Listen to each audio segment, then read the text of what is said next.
So right now I'm using the Navigator GTN 650. Unfortunately, the display right here, everyone can see my shared screen, hopefully. The display is the best approximation I can get to the G5s that I have in the airplane. But we're going to talk a little bit about what they look like. I just flew a flight today, and I'm really pleased with how the G5s are integrating with the 650. I'm looking forward to even learning more and more about it. But they don't have a trainer G5 to go off of. So I do have some screenshots or captures from my flight today. So I'll show those as we go along. So if you're in the demo mode, just click OK to continue. This is the database that's loaded up when you first power on. That's exactly what it looks like on the airplane. In fact, here's the database on the current airplane. Right there, it's a navigation 2004. It sounds like a year, but it's really not. Current till 23 April 20, so we're good for another 2 weeks, okay? So that's what's currently installed on the airplane. But you'll just hit OK to continue. This is not working in the trainer for some reason, but it's just like on the 530 where you can go, you can pick the boarded fuel max of like 38 gallons and then fill it up. And the fuel flow I have on 6X Lima is right now 9 gallons per hour. And we'll see how that pans out over time if it's pretty close to being accurate. So over time. So you hit continue and you end up with a home screen. So Garmin has changed out how things look here, although a lot of the guts for the Garmin 650 are the same, okay? And you'll get a TAWS system test okay. And also, if you didn't hear TAWS system test okay, then there's some setting I need to put on my PC. Hopefully everyone's heard that. But basically, this is all touchscreen right now, okay? So you'll reach up and touch message or demo. The home key, we've got 2 keys, well, 2 buttons or knobs and 2 keys. So the home key takes you to this home page, what you see right there. And if you press and hold the home key, it takes you to default nav. And default nav is this screen right in front of you. So it's kind of like how the 430 was with default nav and then a map page. So that's the one thing I kind of don't like about the 650 is that this default nav looks like it is, okay? But I don't think that's going to be a huge deal moving forward. So one press of the home key takes you to the home. A press and hold takes you to default nav. The direct key, if you're used to the 530, is going to be very similar to the direct key before, but with some added benefits. Okay. Let me hit the home key again. Up here, you've got basically the volume. That's all that is volume, left and right. And to push, if you want squelch, you'll just push it for squelch. Okay. Oh, down here. You'll just push it for squelch on. You got a little SQ right there. And you'll push it again for squelch off. Push and hold, though, careful, sends you straight to emergency mode, 121.5 squawking 7700. That's kind of cool. It could also be kind of bad if you press and hold by mistake, right?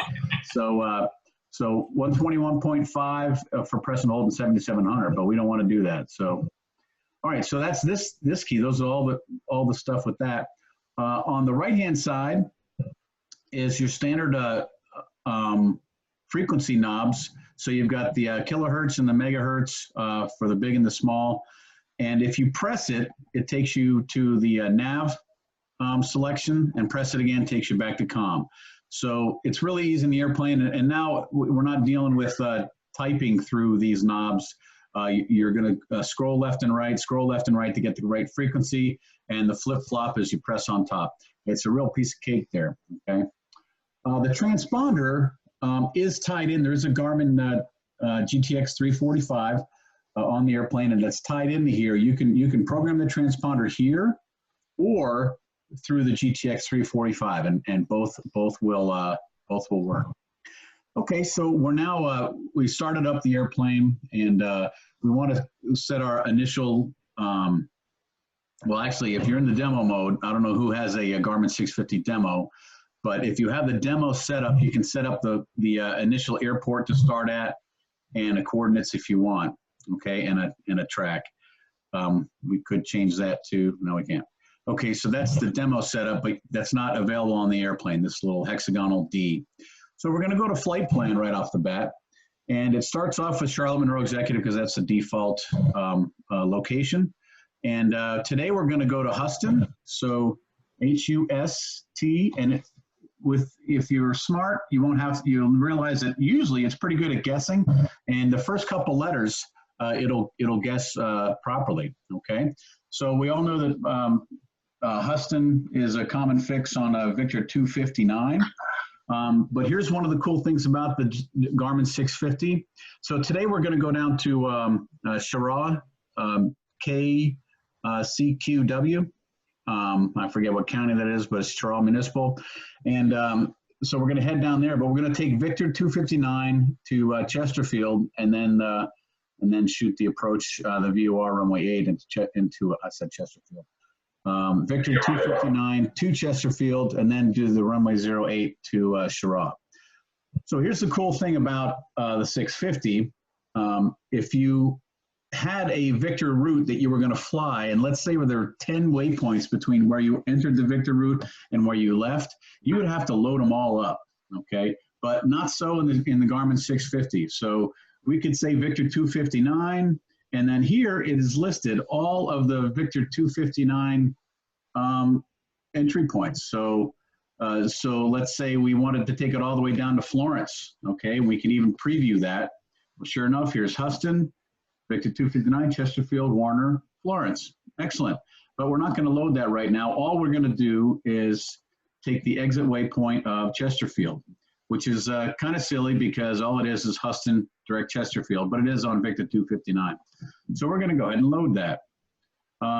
Notice that we have Charlotte Monroe Executive, Houston, and now we've got an airway. We can actually collapse the airway if we wanted to, but there's really not much to collapse. But that would be worth it if there were 10 waypoints.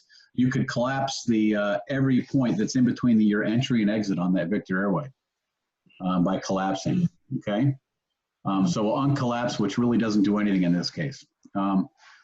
So down to Chesterfield, and then the last thing is we're going to put in KCZW for Cheraw. Whoop, I got it wrong. CQW, that's right. CQW, Cheraw Municipal, okay? And so there we are. And we have just programmed our box. Now we haven't put in a departure. We haven't put in an arrival. There is no arrival into Cheraw, but there also is no. Well, there is an approach into Cheraw. But anyway, so let me go back, and we'll look at our map page. And sure enough, here we are at Monroe Executive, basically facing a 080. And as we zoom out. Sure enough, our first fix is Houston, and we have a direct to Houston leg, which is more or less kind of activated, okay? In fact, it is activated. So, and anything that's purple, and this is just like on the 530, anything that's purple is your active leg. Anything that's not purple is either you've passed it or it's coming up, okay? But the active leg is, everything that's active is all purple, or I guess magenta, to be proper about it, okay? All right, so let's talk about setting up a departure. If we needed to set up a departure, there's our airport, KEQI. If it's a different airport, you actually could put in a different airport's departure if you needed to, but we don't. So KEQI, departure, and we're gonna go down to the Knights 2 and load that thing up. We're on runway 5, and the Knights 2 to with the Hamlin transition, and we can also preview that, and sure enough, that looks pretty good. Charlotte, Walnut, Hamlin, and of course that goes way far south. Hamlin does. We're going to go ahead and load that anyway, just to show you what that looks like. Now, when we load a departure, we get it listed right here. Garmin separates the departure from the en route from the procedure coming inbound, the arrival, okay?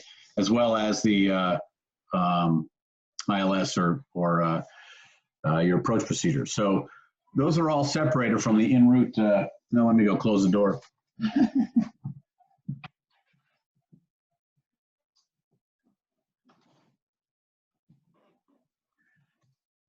Welcome to Home Business 101, right?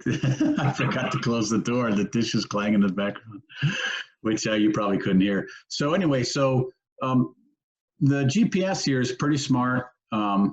Right now, we have basically we're on vectors right now, and there is no active leg. So to activate a leg, and we're actually not going to fly to Charlotte, but Charlotte to Waloot is the leg. We would click on Waloot and click activate leg, Charlotte to Waloot, and hit OK. And we go back to the map page, and sure enough, we're going to see as we zoom out that here is Charlotte, and here's Waloot, and all that stuff is behind us, but that sure enough is the active leg right now. So, let me zoom in, and now it's time to take off. And what we're going to end up doing is I'm going to delete this departure after a little while, but because I just wanted to put it in there. All right, this is a good time to talk about this. You can put scheduled messages in just like anything else, just like the Garmin 530. So where is that? We're going to go to the home page, scroll down one to utilities, and it's under flight timers. And right now, oh, I'm sorry, it's not flight timers. It's maybe it's the other one. So schedule messages, that's right.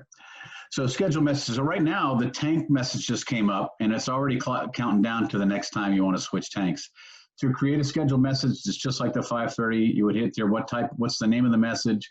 Is it a one-time, or is it an event or periodic? And then what is the timer value? 1 hour, 30 minutes, etc. So that's where you find the timers, and that's pretty useful. And once you set it up for 30 minutes, it's going to stay a 30-minute timer. And when you shut down the airplane and start it up again, it's going to start the 30-minute timer all over again. So it doesn't get lost in the non-volatile memory. It stays in memory. So, all right. So back to the flight plan. Hit the home button. Okay, and there's our flight plan, and we'll actually look at the map right now. So we're going to go ahead and climb up. Right now, this is just a simulator. It's the best we can do, right?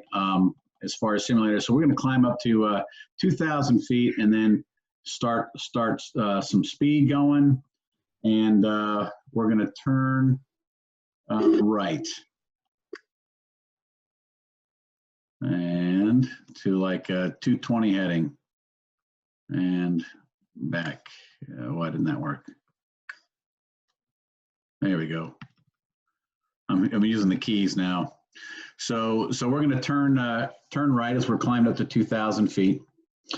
And sure enough, being on this heading mode, I am turning towards the purple line. The purple line probably needs to be more like a 240 or something like that. So let me go further right to 240.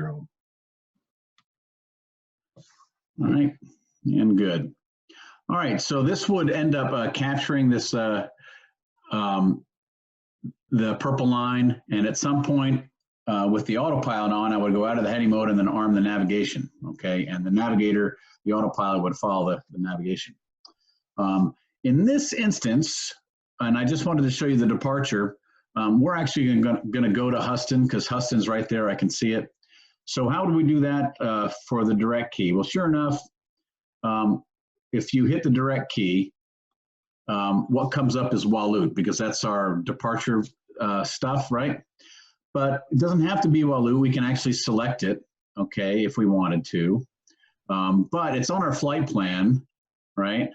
And sorry, this traffic comes up. It's part of the simulator. So it's on our flight plan, and Houston is right after Hamlin. So let's select Houston and hit the direct key. And actually, that's direct. Going to go ahead and activate that and hit the nav button. And now we're heading to Houston, which is pretty cool. All right, heading, flying 213 knots. So let me get the simulator up a little higher, up to 5,500 feet. And as we press on out,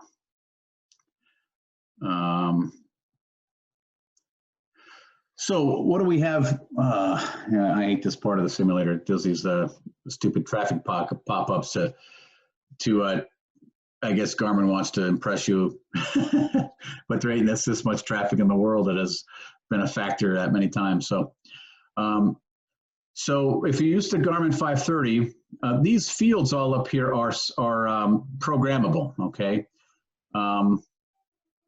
and the same thing with the message button.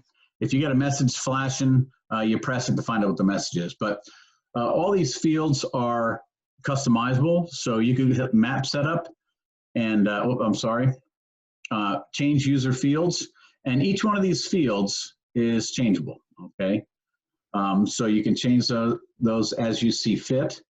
And likewise, if you go to the default nav page, these fields right here, these are also all customizable. All right, and hit the menu key, configure user fields, and each one of these, if you just wanted to change something, you would simply click on it, up would come the options, and that's how you change it. One cool thing though on this default nav is that you can, for the user field, and also I'm not sure if let me go to the map mode again. I meant to look at this earlier. Change user fields. Okay, so the functions here are grayed out. Okay, so you can only have data, but on the default nav page, there's a cool feature here is that there are actually some functions and pages that you could change, right? So we got purple Huston right here. We also have Huston as the active waypoint. Well, you could say, hey, that's a little bit of redundancy, so let me change this to reconfigure user fields. Let me make it to be a function, okay? And we could have the CDI switcher, a timer control. So you click on that, and all of a sudden, I have to hit the back button. So now we've actually put a timer up there, and we can start the timer with this button. So, so it's really customizable. It's kind of cool that you can customize that, right? Put a timer in the middle, etc. So we know that Chesterfield's the active waypoint because it's purple right there, so we probably don't need it up there. Anyway, and also what else is customizable? You can actually have a page. Let's say you wanted the flight plan page. That's something you feel like you call up a lot. You customize this field, change that to, whoops, why isn't that, that's grayed out for some reason, but it's not grayed out there. So let's say we wanted to change that track one to a page, and let's say we wanted the flight plan page, okay? And there we go. So we just customized this default nav to have desired track, a timer, and then a hot button to the flight plan. Okay, and that's kind of cool. If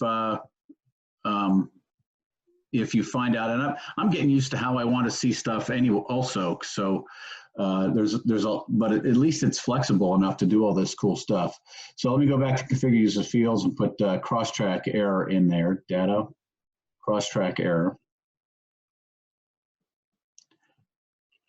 Oh, not cross-track. It was desired track and track. Oops. Down there, track. There you go. Desired track and track. Okay, excellent. Okay, here's something cool that I just discovered. So we can hit like direct to Chesterfield, right? We can, it's not on that page, sorry, it's on flight plan. We can tell that we want to, along track, make a point that's maybe 10 miles, how far do we got to Chesterfield? 10 miles away from Chesterfield, 10 miles before, hit enter, and then voila, immediately 10 miles in front of Chesterfield has appeared. And if we look down here, there's a Chesterfield minus 10 point that just magically appeared, okay? And then we can also delete that if we want, okay? Let me, and I know I'm hitting stuff really hard and fast here, right? But this is getting recorded, so you'll be able to go back and follow along. But so let me go to flight plan. And so right now we're going direct to, actually we should be going direct to Chesterfield. And why is it not? But now we're going back direct to Chesterfield, okay? And that was interesting. It should have defaulted to the next point, but it kind of just lost itself. So anyway, we're going direct Chesterfield. And let's go back to the flight plan. And let's say I want to do, this is all the VNAV stuff right here. Let's say that we know that Chesterfield, we want to be at like 2,100 feet for the Charaw approach. So let's say we want to be at 2,500 feet, 3 miles prior. 2,500 feet, and it's going to be a long track. Now let's make it 2 miles prior and hit enter, okay? And then save. So what you'll see now, and let me slow this down just a little bit. What you'll see now is that we have 2,500 feet as the constraint, okay? And that's 2 miles before Chesterfield. And you can't see it right now, but there is a, and that was, I'm gonna have to descend. I went past the top of descent, talking too much. This worked in practice. So let me try to change that. You know what I'm gonna do? I'm just gonna do a quick hold right here. And let's see, no. Be too tough to do a hold. So I'm going to just do a quick 360, and so to let this VNAV stuff pan out. So right now we are 6 miles from the Chesterfield VOR, and we want to be 2 miles prior to the Chesterfield VOR at 2,500 feet. So it does some quick calculations at 5,000 feet. Well, we need to lose 2,500 feet in 6 miles, so that's about 400 to 500 feet per minute. All this VNAV calculations, all the defaults are found in the utilities and the VNAV planning, okay? And if we wanted, you could do a degree glide slope, etc. Right now, it's having a tough time computing what. Oh, you know why? It's because we're in a heading. We're not on the track. So, so I'm going to continue on with this heading. Sorry. And back around, and then we'll hit VNAV to join it back up. Okay, coming around. Let me see if nav lets it continue the turn. All right, so nav is continuing the turn, 4,500 feet and back. And it could be because we, I bypassed Chesterfield. This is what I wanted to show you, so it's like kind of important to me. So I'm gonna go to the flight plan, and not Chesterfield, Huston. So let me go back to Huston real quick. And delete this guy, and then the Huston and Chesterfield leg, activate the leg. Okay, and then we have that activated, and we're in the nav mode, so maybe it'll work now. And let's say a long track, 2 miles prior at 2,500 feet. Okay, and we hit save, and you heard vertical track. So now it's working. If you look down here, we did our turn. We have a top of descent coming up, and the point that I created is this small, and I wish I could make the screen bigger, but it's this small orange square, okay? That's the point that was created. It's 2 miles before Chesterfield along the same route at 2,500 feet. And I'm gonna go ahead and click glide slope here to let this thing descend, we'll let the computer descend. But here's the cool thing is that you'll see there's a VDP, and then there's a VNav caret right here to show the guidance that you need to stay on this VNav profile. There's a vertical velocity caret that looks to be around, I don't know, 750 feet per minute on this side here. And so it's all set up pretty well. And you would just simply fly the descent rate that makes the caret stay on the VNav profile, okay? If you wanted to, you could look at the VNav page, and if you look here, sure enough, the 3-degree flight path angle is a target speed of 735 feet per minute, and time to the bottom of descent is that, and right now we're 50 feet high from the VNav profile. So that's all pretty cool stuff, okay? Let me show you real quick what the, oh, and before I do that, let me just, this is the poor man's pause to go to 0. And I'm gonna zippity-zoot through some of these pages here, but oh,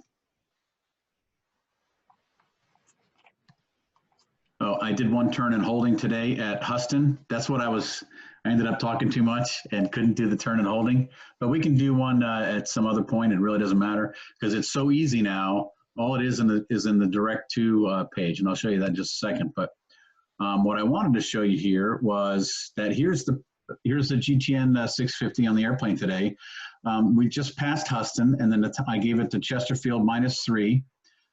You can see right here is the top of descent.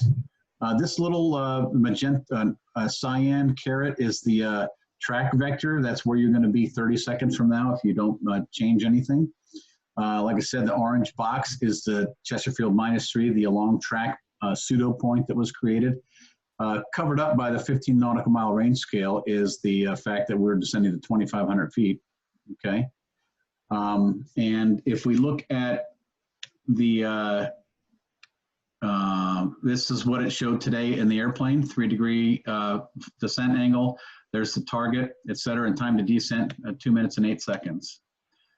Here is the cool thing, is that here's what it's going to look like on your G5, and it's very similar, right? You've got a V for VNav.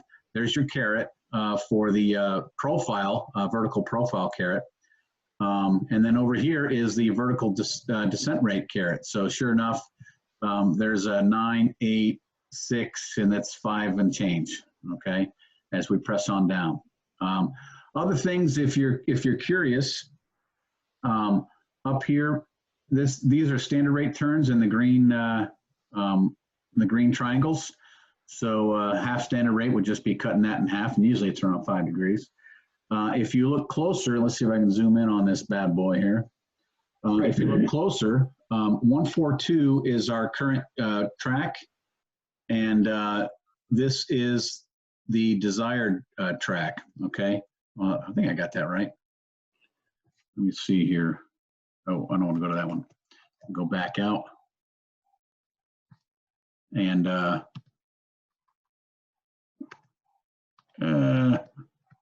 anyway, so yeah, I'm pretty sure that the actual track is, or the desired track is the vertical purple, and the desired track, sorry, there's my dog. All right, man, here you go.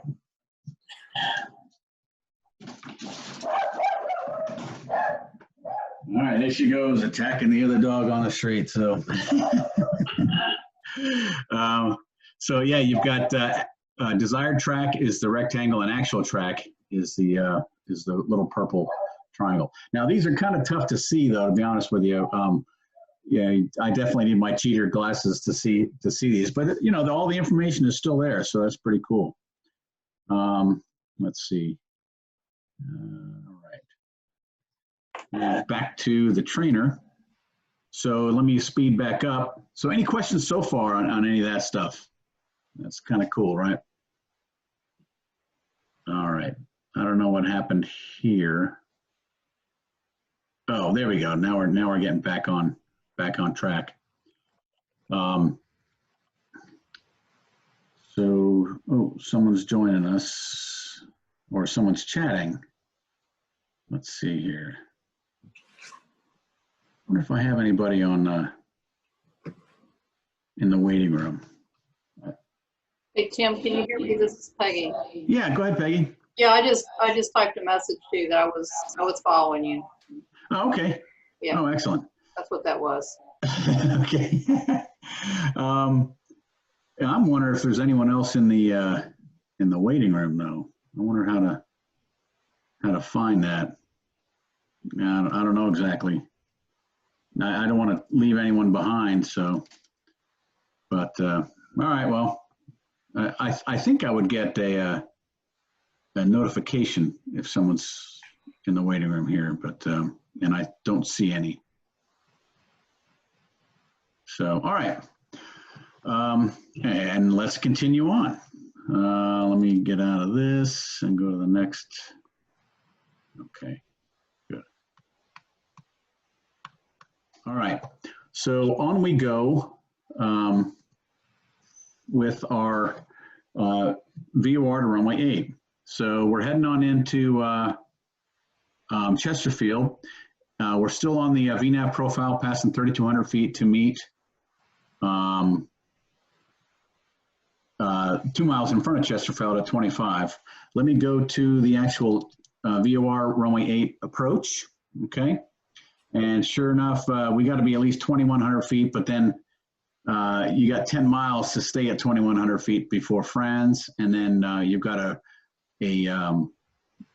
restriction at Cersei, 1,200 feet, and then going down to 660 barometric with the viz required of 1 mile, okay?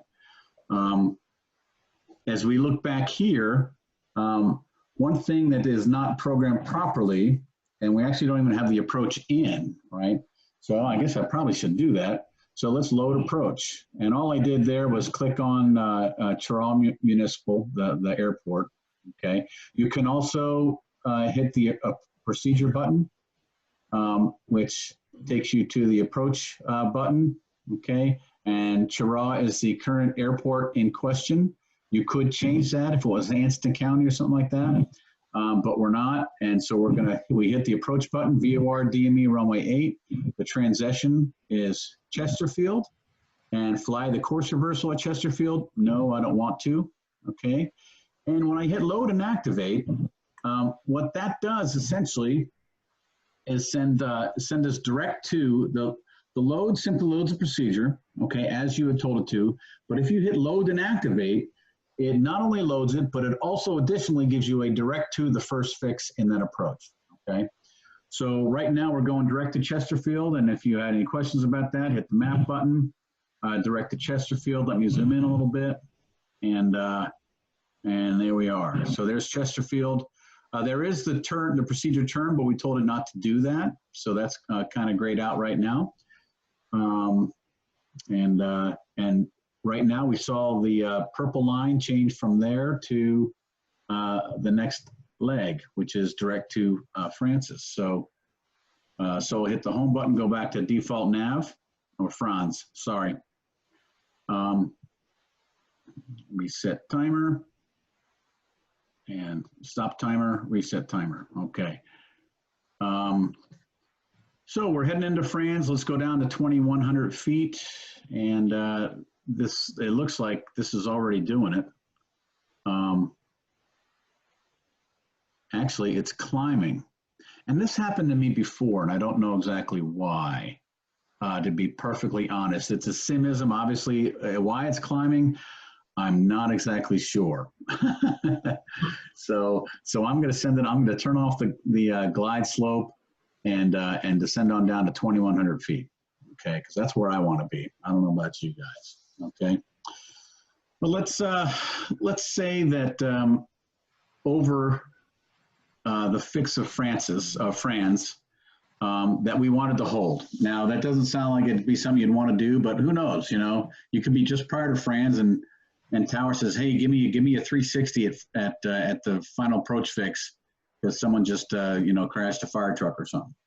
That may happen. I mean, you never know, right? So, but anyway, so let's say Franz, go here. Here's what's cool about this is that you hit the hold button, and the entire hold is already comes up. The default is the course inbound. It defaults to the direction inbound. Defaults to right turn.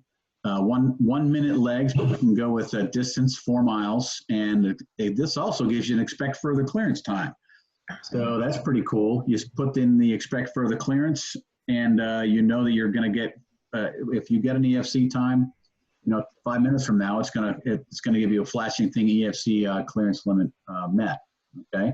If we load this hold right now, sure enough, it's not showing up down there, but let me go to the map page. Actually, the hold probably lets you preview it right there.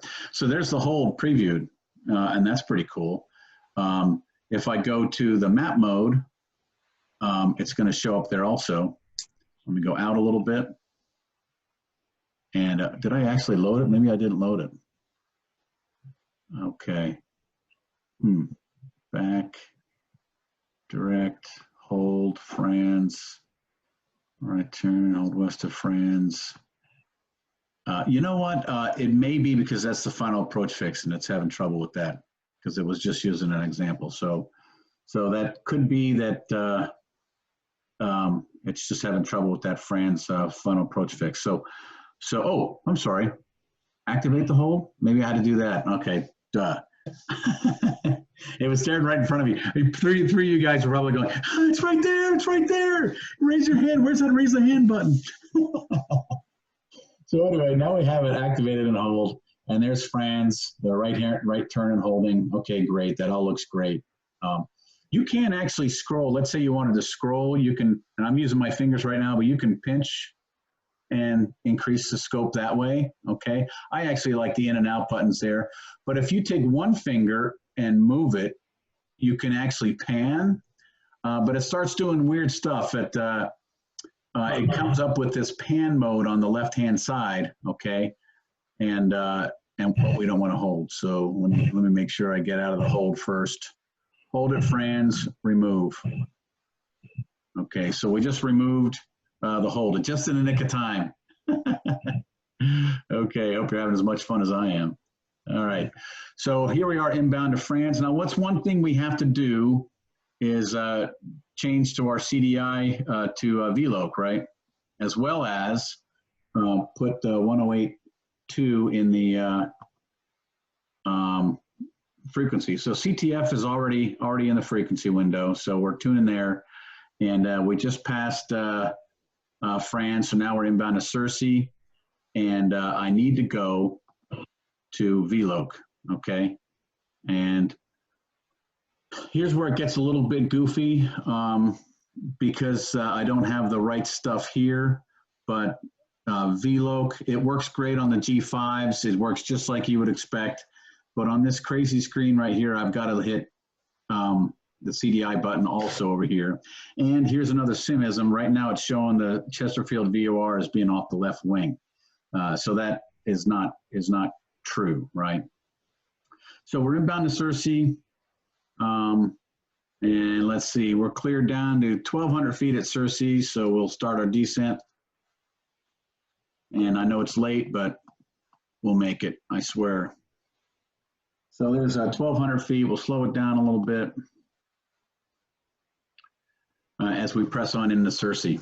Okay. Let's see. And we are 0.4 from Cersei. So, well, not just a little bit high, quite a bit high.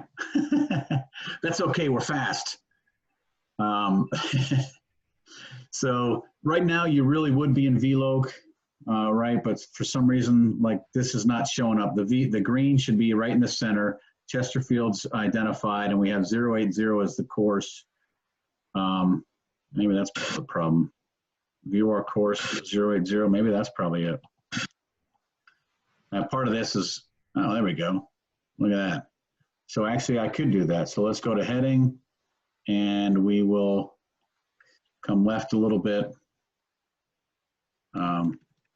to intercept the course, the VOR course of 08. No, it's 085, isn't it? Oh, crap. It's now time to panic. No, it's 080. Yeah. 080 on the chart, correct. Yeah. Because that's having me go way over there. So, all right, well, in any event, so we're now at 1,200 feet, and now we're actually supposed to be at the circling minimum or the straighted minimums of 660. So we're going to 700. And why it's climbing in, I don't know. But we're gradually working our way back over to the VOR. And Toronto's out there somewhere, I swear. So 080 is the course, and we're correcting nicely. The VNAV show is a different correction than the VOR. So if I were to just stick with the nav, let's see what that does, because I think that's going to be better. But legally, you have to have, it's a VOR approach, you have to have the VOR called up. And sure enough, the nav looks like it's more trustworthy because there's a Chirac coming out in the distance. 100 feet to go to the MDA.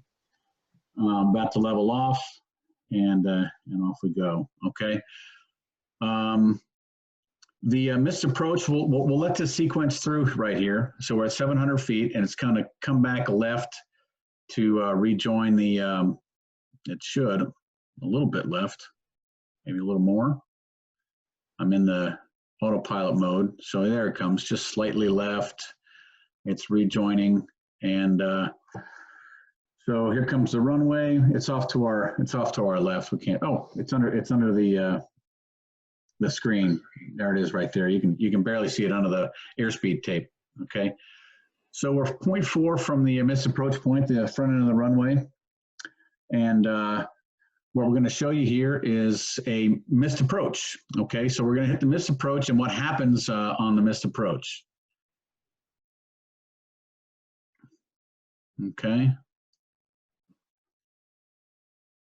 So there's the missed approach point. The Garmin 650 comes up. Hey, do you want to remain suspended? Did you actually land?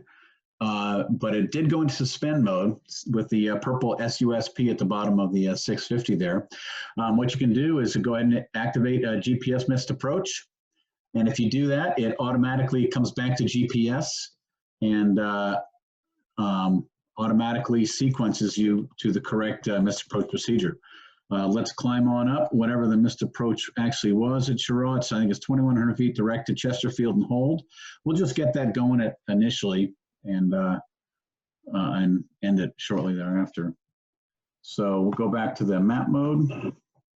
And there we are, our map mode, climbing to 2,100 feet on the missed approach. We're out of suspend, we're in GPS, and all was right with the world, okay? All right, so let's do an LPV now, and let's go into my next airfield was actually, let's see, to do was Richmond County, okay, if we have the time. And what I can do is just make it go fast. So we're actually going to do an LPV now in Richmond County. So that begs the question, let's say Chirac actually was, you're in the middle of this missed approach and Chirac is, it was nothing. Well, this is actually my first time trying this, but according to the manual, if you're in a missed approach procedure, you can actually load a new approach, okay, and it'll let you continue the missed approach procedure for the runway you just shot from, right? Which actually, if you think about it, that's kind of smart. You don't want to like stop that missed approach procedure, but if you load a different one, it loads the different one, but keeps the missed approach going, okay? So let's say the procedure is going to be at, and we got the RCZ. So we'll type in KRCZ, Richmond County. Okay, let's load the approach, the RNAV, runway 32, GPS, LPV. And we're going to do vectors, not vectors, but transition to TOE. And if we load and activate, it's going to give us direct TOE, but we can load the approach. And in theory, and this is my first time trying it, in theory, the missed approach should still be going on. Yeah. So it actually has happened. Let's go back to the flight plan and see. So that's kind of a neat feature, right? I just totally loaded a new approach at a new airport, but the missed approach to the current field is still going on. So let me look at the flight plan and just dissect what's going on in detail. So sure enough, here's our en route phase. There's Huston, there's Chesterfield, there's Cheraw, the runway 8, and what it kept was that it lopped off the Franz and that other fix, but kept runway 8 and the missed approach for the runway 8 into Cheraw, which goes out to Chesterfield and hold. And then we have the new approach. So maybe it probably loads like a pseudo, if you would, pseudo en route phase. Probably sends that stuff to the en route phase. I don't know exactly how it does it programmatically. I don't care. But we have a new approach, and TOE is the IF. So we can actually here's something that's interesting. And let me get going on this approach first. So let me just activate the approach. Okay. And now we're going direct TOE. And sure enough, let me go back to the map page and see if that agrees with where we're heading. Yeah, it does. Okay, we're going direct TOE. I'm going to speed it up quite a bit so it doesn't take too long here. Heading direct TOE. And we can climb it up again. So someone give me an altitude prior to TOE to descend to. The inbound is 2100. From the IAF to the to HODOG is a 2100 foot MSA. So let's pick an altitude. All right, no takers. So we'll go with 2,500 feet. So we'll see how that works. Okay. So let's go to flight plan, and let's say we want to be at, well, oh, by the way, white means it's kind of calculated. That's where it would be if you did it right now on its own. So it's actually not too far from where it would normally be anyway. So we're climbing through. Let me make this 3,000 feet. No, because right now, so it's looking at HODOG as that fix. So we'll continue up to 4,000 and go a little faster. Okay. So anyone have any questions so far at this point with the with this 650? I'm liking the how the VNAV sits in, and let's see if I can go back here and find out where we are. So this was my flight today inbound to TOE. Okay, we had a bottom of descent, and then this is it continued. The track is 112, desired track is 113, 3.2 miles from that 3 miles prior to TOE fix. Okay.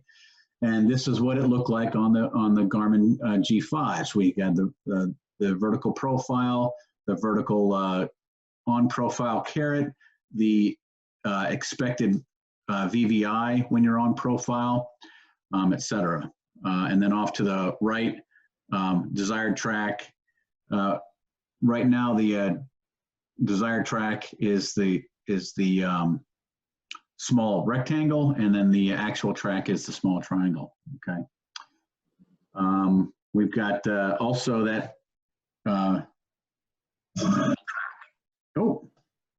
it's doing a vertical track right now on me, so I better start slowing down. All right. So let's see what this is computing right now. Oh. And it's having trouble keeping up because I'm slowing down so drastically. The computer is trying to figure out exactly how to descend. If you look down here, it actually does a huge arc if you're going really fast. And that arc just changed. Do you see how it changed the radius as I'm slowing down? So sure enough, that's and the top of descent moved way back. Let's say at Towie, just beyond 3 miles past Towie. How about we do that one? We want to be 3 miles past Towie at 2,500 feet. Make it 5 miles past Towie.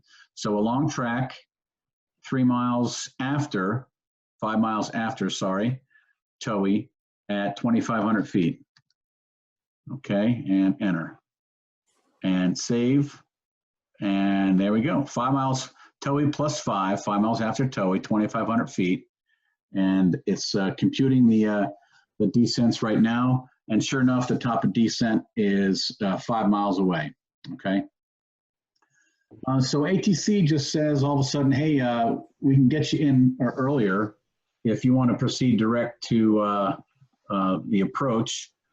We can give you a direct to, let's see, what's the final fix here? The final fix is Zippo at 1,900 feet. So ATC calls back and says, yeah, we can give you vectors for Zippo. Okay, that's excellent. So let me go here. It's going to cut some stuff off, and we're going to go up here to the approach button and say activate vectors to final. And what that did was basically give you an inbound course of 315 into Zippo. So let's look at the map for that. And sure enough, as we zoom out a little bit, there's Zippo, the final fix.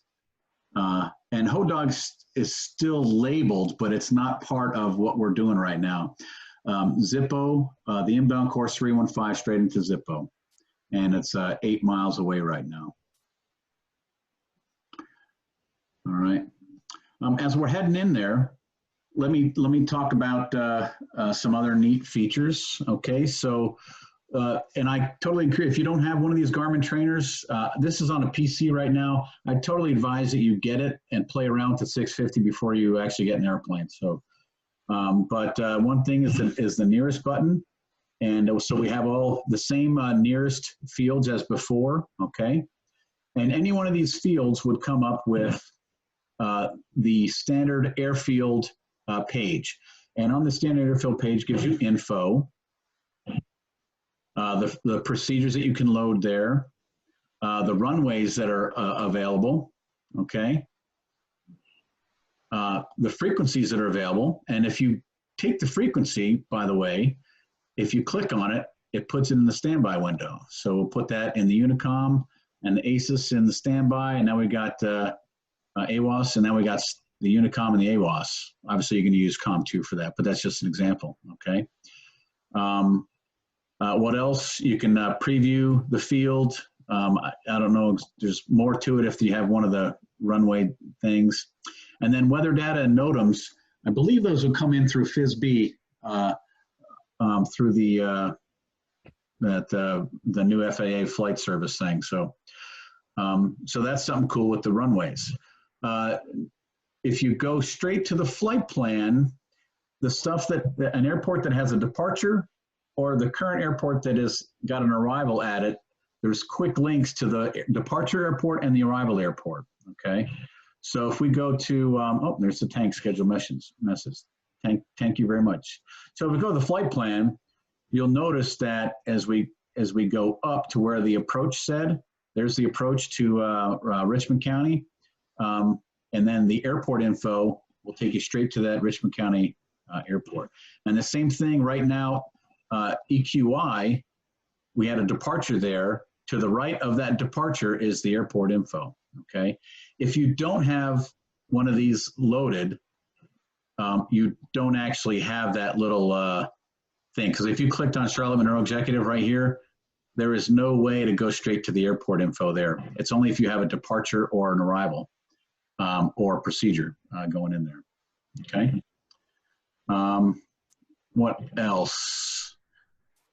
Oh, there was, oh, Oh, okay.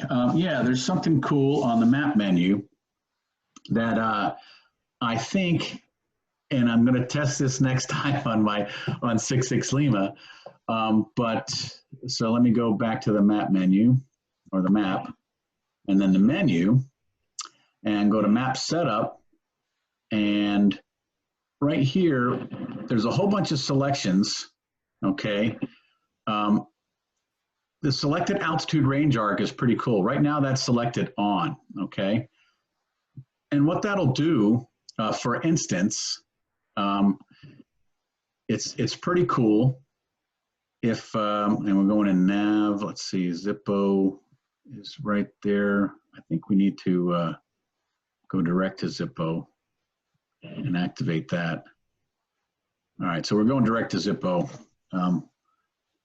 Just make sure the LPV still works. But what you'll end up getting with that altitude range arc, if you're familiar with an airplane that has it, and right now it's not a good time to do it because we're about to do this LPV. But if I had, right now we're at 21, oh crap, we're at 4,000 feet. I'm sitting here talking. I'm monologuing. We got to get down to 1900. That's straight from The Incredibles. Yeah, I caught you monologuing. So we'll go down to 1900 feet. And the LPV should come up, even though I'm kind of late. We got 1.2 miles to lose. Woo, that's going to be a lot. And we'll see what happens. Right now we're pretty dadgum high. Well, you know what? We actually may get the arc now, now that I think about it. So if I put, let's say we're at 30, if I put 2,500 feet in the altitude, the cyan altitude window, we should end up with an arc out here. There, see that cyan arc? That cyan arc is simply the place in space that we should cross 2,500 feet. So clearly I'm very high. Let's see what happens to this approach though. Could slow down some more. And we're still in nav. No, it didn't like it. Why did it just continue? It didn't sequence. And I'm not sure why. Because Zippo didn't. All right, well, you know what?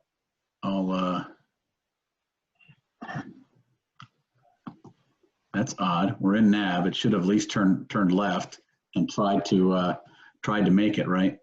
So we'll do the heading select, and actually what we can do is direct to 90, activate, and notice this cyan arc right now.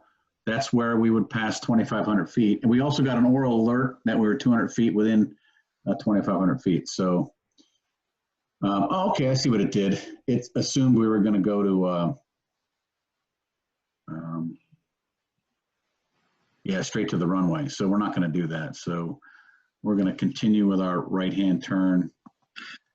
Sorry. And then we'll do another direct Zippo. Direct to Zippo. Activate. There's direct Zippo. And luckily we're at 1,900 feet now, so we got that going for us.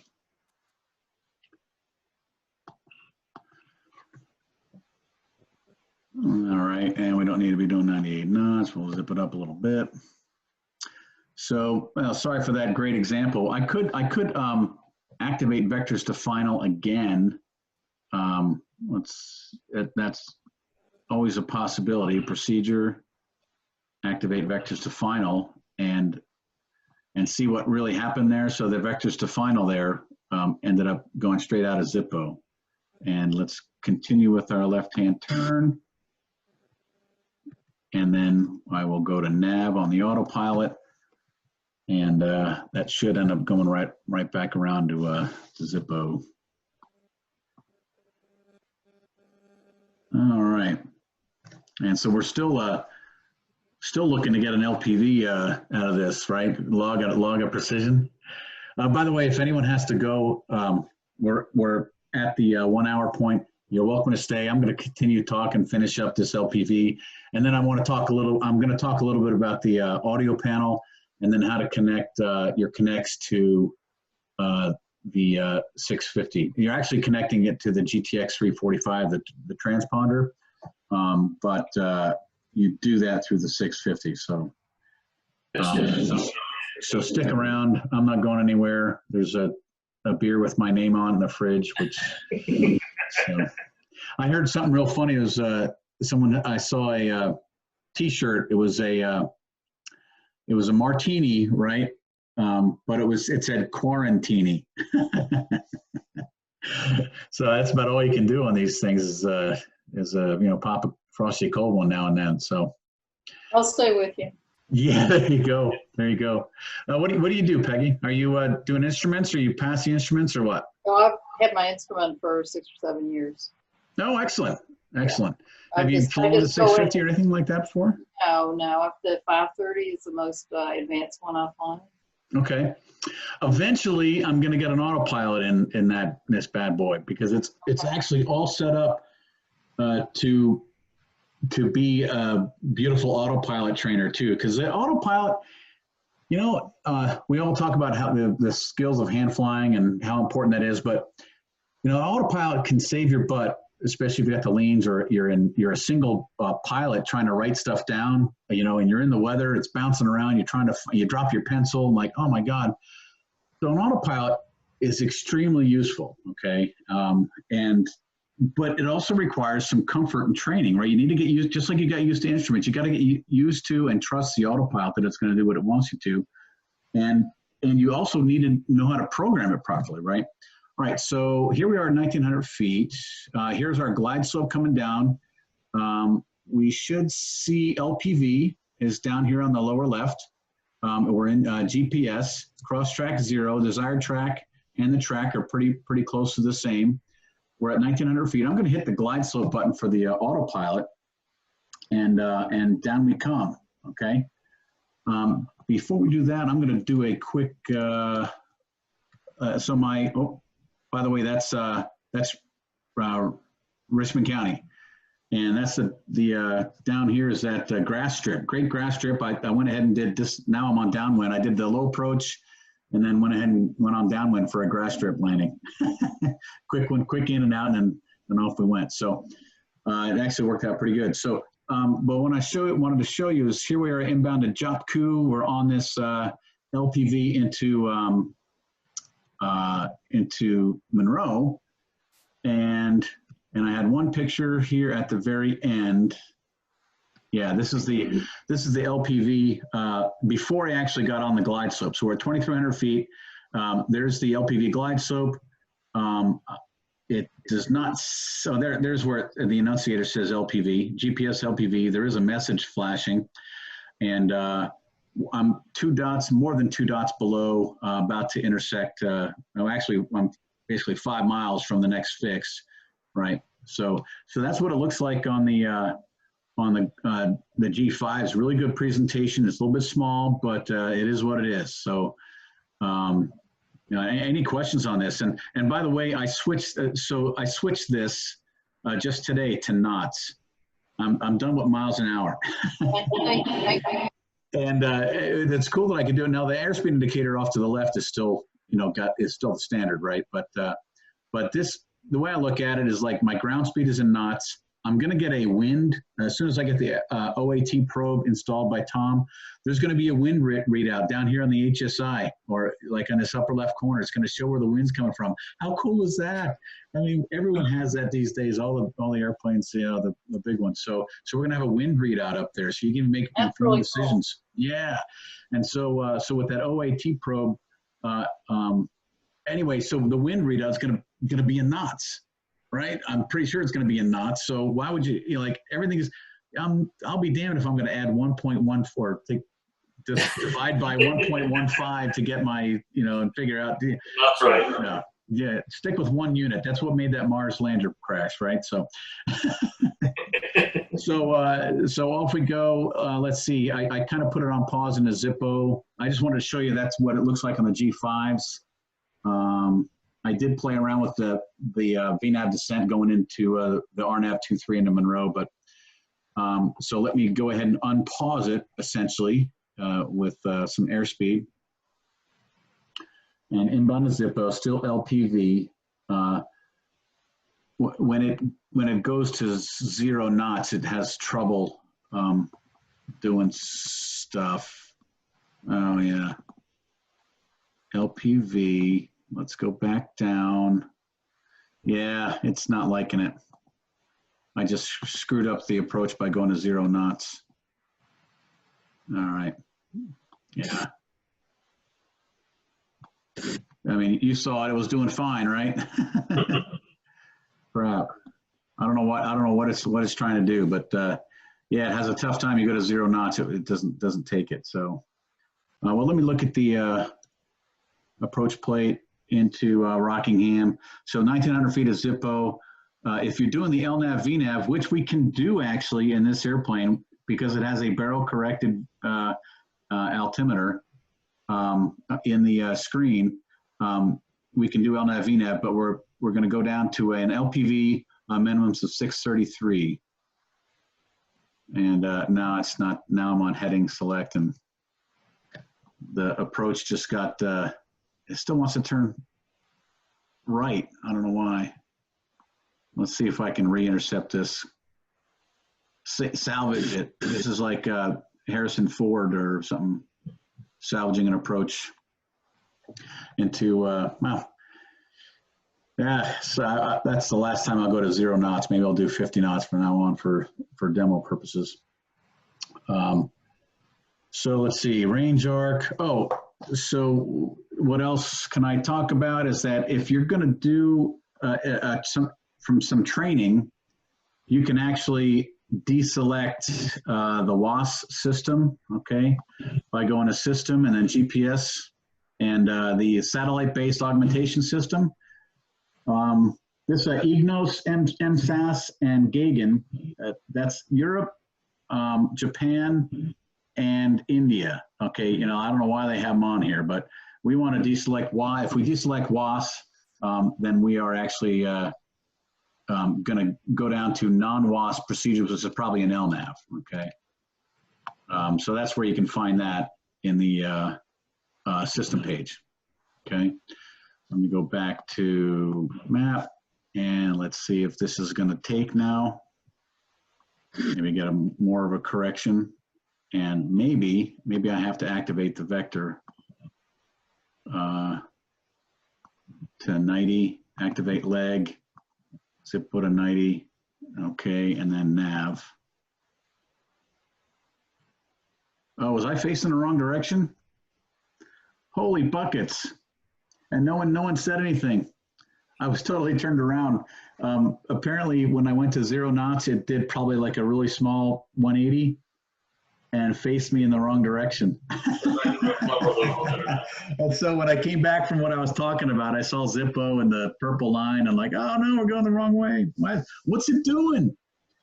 So, all right, so now we're back in business. Sorry, operator error. Oh, here's one thing. So see this V3, right? That's a Victor route. And you can actually get rid of the Victor routes. So we're in the map mode, look at the menu page, map overlays, and turn. And right now the airways are showing low. If I just show off, that's back to no Victor airway. So I just got rid of that stupid V Victor airway thing, okay? Which no one really needs anyway. These gray lines are, I'm pretty sure those are the approaches we just did. Well, that's the missed approach. So let me go back up to 1,900 feet and we're back to nav. All right, so maybe we'll get the LPV this time. Who says yes? I'm not going to mess with anything. Get the LPV. The LPV is going to be like a non-event now, though, because you know, it's like you see me like, who's going to take the ball away from Lucy again, or Charlie Brown? So we'll go down, take a look. There's Zippo. So looking at our approach plate, inbound is Zippo. We're at 1,900 feet, and we're going down to 633 barometric. Cross track errors 2. Now I kind of like having this guy up on final right now.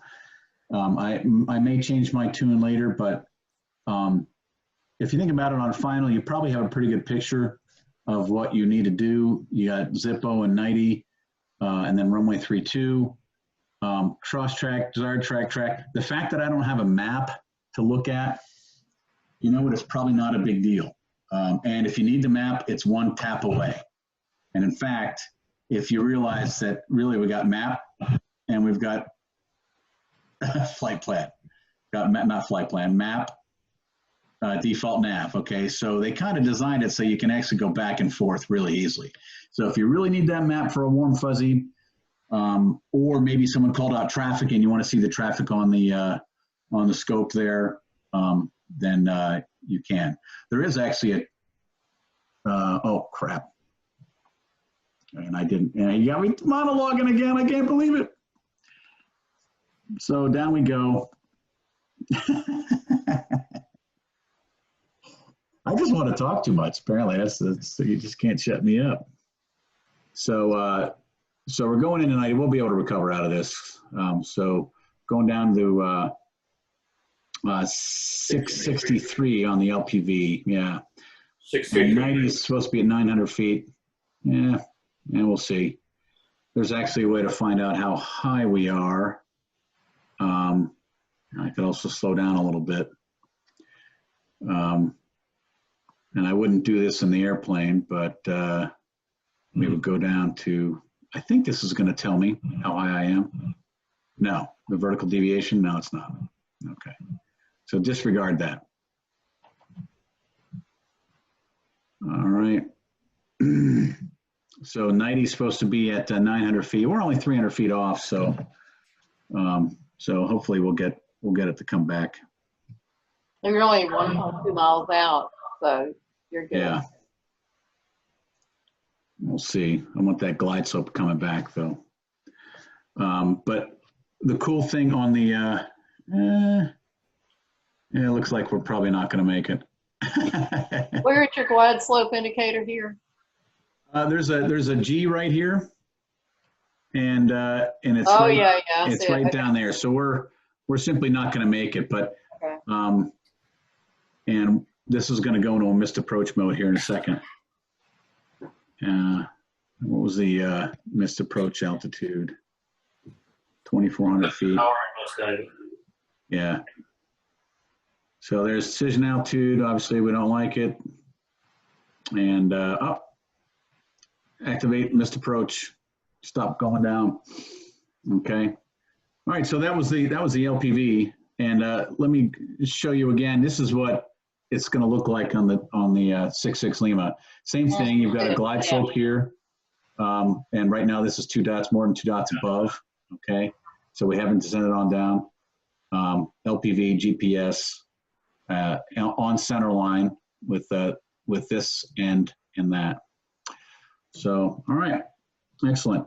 So let me, if there's any questions about any of the approaches, in 1 hour, there's no way I'm going to hit everything. So it behooves you to just kind of go and dive in, do the best you can, looking at all the other stuff. This is the audio panels right above, and this will be, let me put this on pause again. I'll just let it do the missed approach.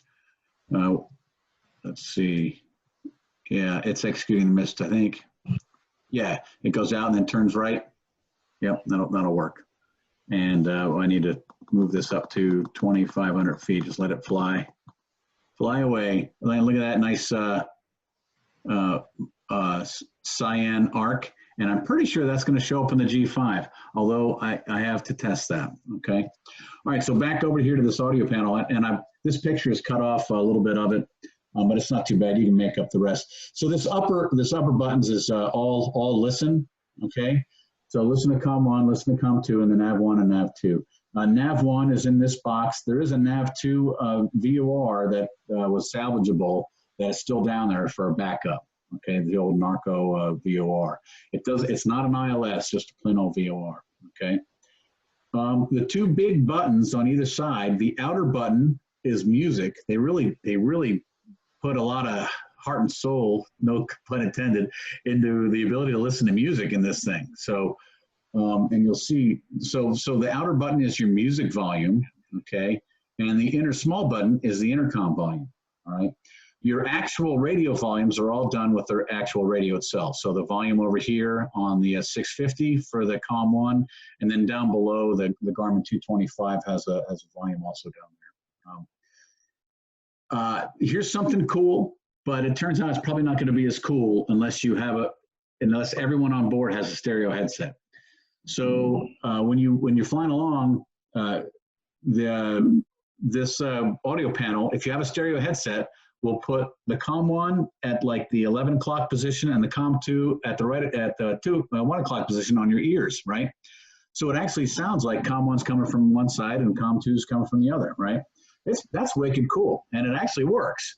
The trouble is, if another person's got a mono headset, if your passenger on the right or even in the back has a mono headset they plug in, that grounds out the stereo feature. So there's not a lot of people with stereo headsets around. I actually got one thinking it would be great, and it is great if I'm out there solo, but chances are the people I'm flying with don't have one. To get to the stereo, that pilot button right here, okay, you're going to press and hold that, and it's either going to say audio system standard or audio system left, audio system right. And if you hear the left and right and you only hear one of them, then something's wrong. Okay, but if you press and hold again, you go back to the mono mode. And like I said, if someone plugs in its mono, it defaults to mono anyway. No choice in that. So COM1, mic, and COM2 are just as you would expect, right? They automatically pre-select. If you hit COM2, you're going to get the COM1 light to come on, irrespective, right? But if you actually have COM1 lit and the COM1 is lit for hearing, you can press COM2 to listen also. Okay, and that's kind of standard. Here's a cool feature. If you were a two-man crew, okay, let's say you were on a cross country and your husband and wife, and say, hey, can you grab the ATIS for me, or can you call ahead on the ground? I'll listen to ATC, and this happens all the time. You call ahead and get the ramp. Make sure the ramp doesn't close before we get there, because we need some gas, okay?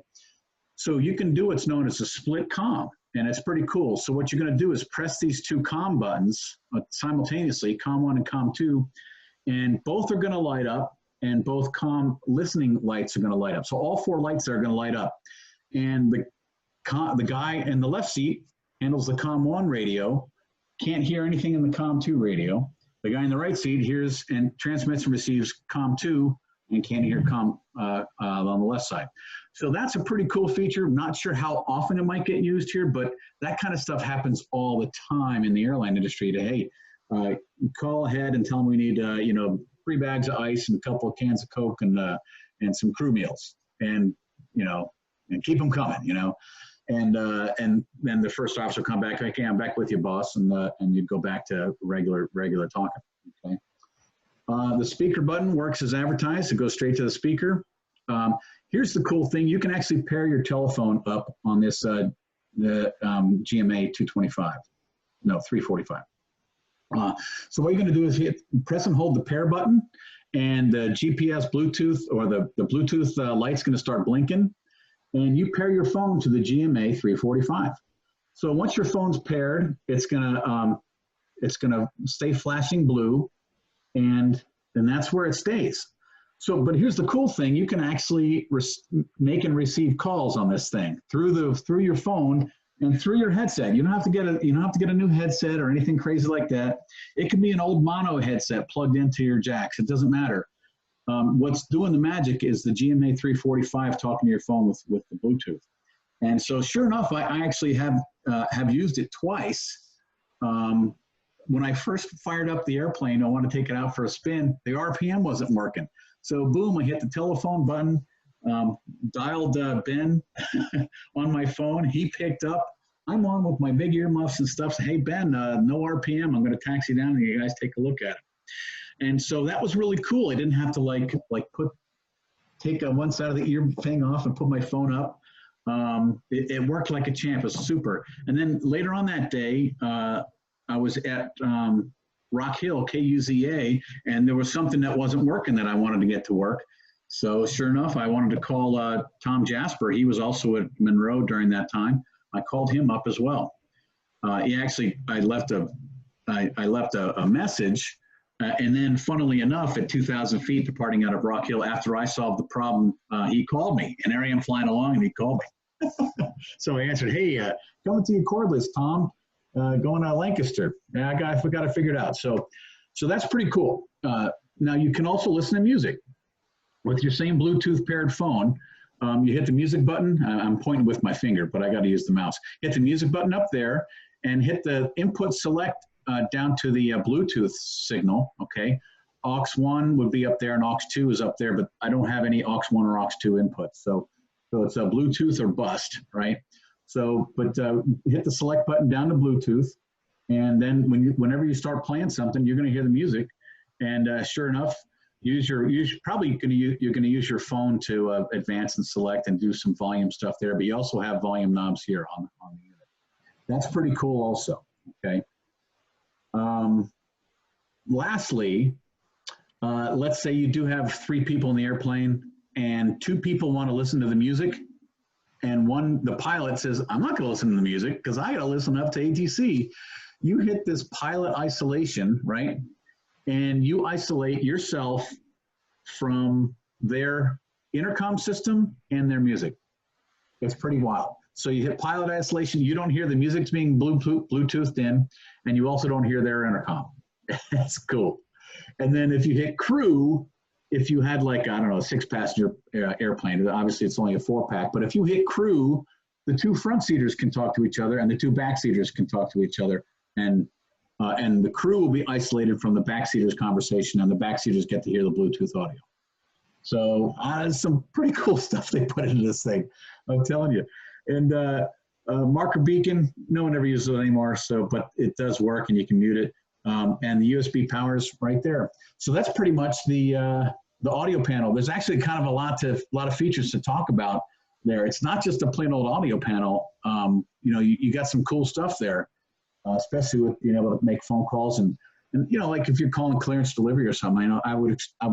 I'm sure that everyone being professionals isn't going to do something dangerous with it, or at least I would hope so. But you calling a clearance delivery or something like that. The trouble is, if you are in short final and you get a phone call, just, don't mess with it, right? So anyway, enough said about that. So let's go to how to get the your ForeFlight, and then that'll conclude. So to get the ForeFlight, we're going to go back to the trainer here, and it's still on its missed approach. Isn't that nice? Okay. So to get the ForeFlight, hit the home key, go back to home, and down to system, okay? And there's another row of icons down below here that we're gonna hit. And right down here, it's grayed out right now, okay? And I guess voice commands are coming up. I don't know. I'd like, maybe that's a good thing later on, but that is not an option on my airplane, the voice commands. Anyway, so right here, grayed out is the Connect setup. You're going to click on that, and it's basically going to send you through a standard Bluetooth pairing, just like you would in your car, your Honda and your Ford. It says connect to this, and it's going to be not GMA 6, not the GTN 650, but you actually connect to the transponder.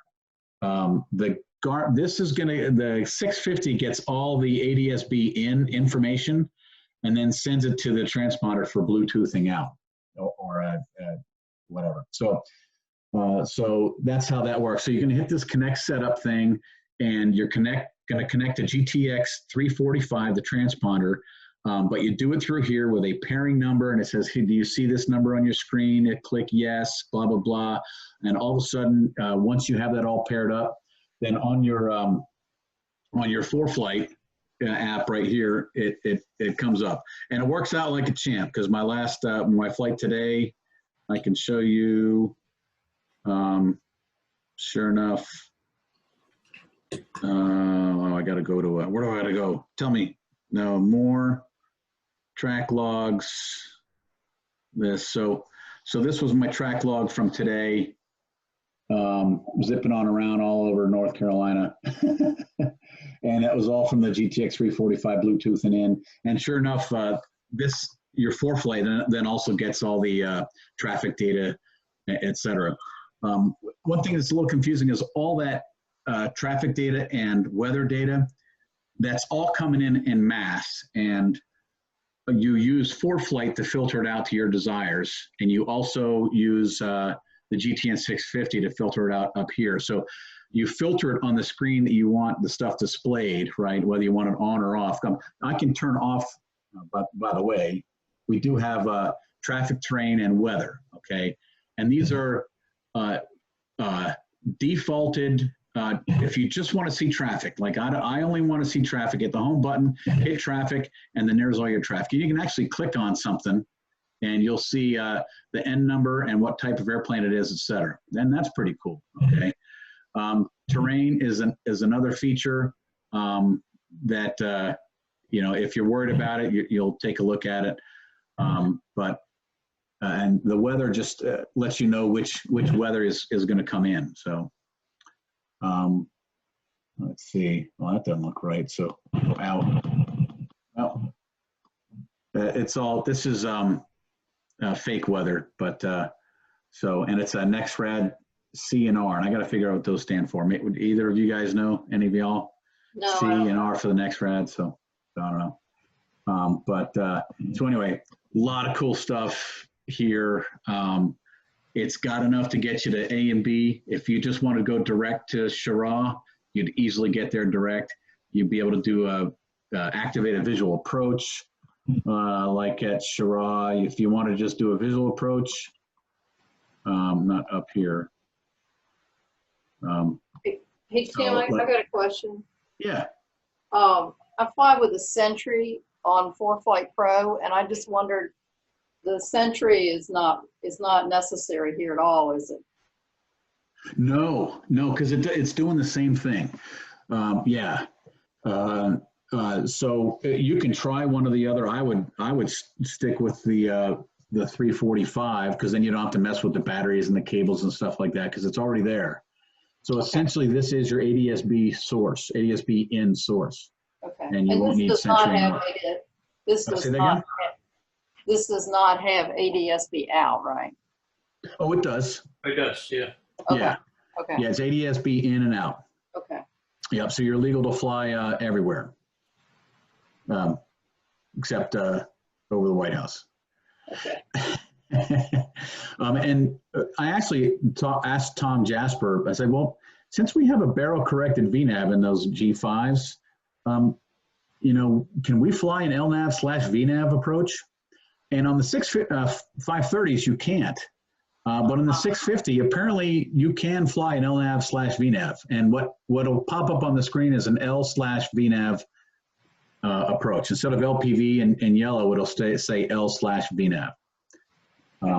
So that's, but you know, I tried to force it into that today, and it didn't. I wasn't able to get L/VNAV on any of the approaches that I tried to do with that.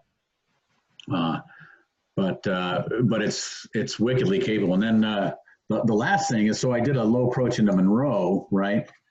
And if you're quick with it, so here's my LPV runway 23 Monroe final, right?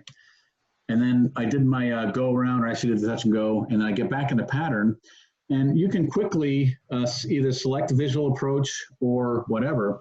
If you select visual approach to runway 23, you end up with a screen like this. And basically we're 0.6 miles. And it's really, you know, it's kind of G-West stuff. And I actually, it's actually cooler than this because I wasn't able to take pictures. But when you're on this visual approach, you go out on final, you will actually get a pseudo glide slope for this visual approach on the G5s, on the HSI and the ADI, which is pretty cool. It's just a simple calculated one, you know, runway 2.3 threshold, 3-degree glide slope. It's just doing some quick calculations, but you know, it gives you a glide slope, which is it's pretty cool. And you know, if you're well above glide slope, at least you'll know that, right? And so, and you know, whether or not that's you know, smart to fly off of that VFR, you know, in the airline industry, we use every tool we can get, you know, because you know, stuff can come and bite you. So I mean, you know, even doing a visual approach, we'll tell yeah, it's 2 miles to go. You should be you know, at 1,100 feet. And if you're doing a non-VASI visual approach with no aid. So we're always helping each other out. And if you have a tool like this to help yourself out, you know, going into some goofy field that you've never been at before, and it has no VASIs, you know, and you're like, oh, and it's an upslope. What if it's an upslope too? You get some visual illusions, right? So yeah, I would use it, you know, if it didn't cause you, if you weren't more dangerous typing it in. But it's really easy. Once you find your way around this thing, it's really easy to type in. In fact, so to get the visual approach, like for instance, let me go back here, airport info, procedures, and let's say we wanted to do the visual to runway 4, which is that grass strip. Right, man. The visual runway 4 is the grass strip into Richmond. So we could load the approach and activate. Here's the glide path, and it gives you a threshold crossing height of 40 feet, and you activate that, and you're supposed to be at a 3-mile final at 1,400 feet. I mean, this is cool stuff, right? And so just going into any field you've never been at before, you could call up the visual approach and at least have just like ballpark numbers, so you're not like wickedly out of there with your energy management and stuff. So, with that, that's really all I got.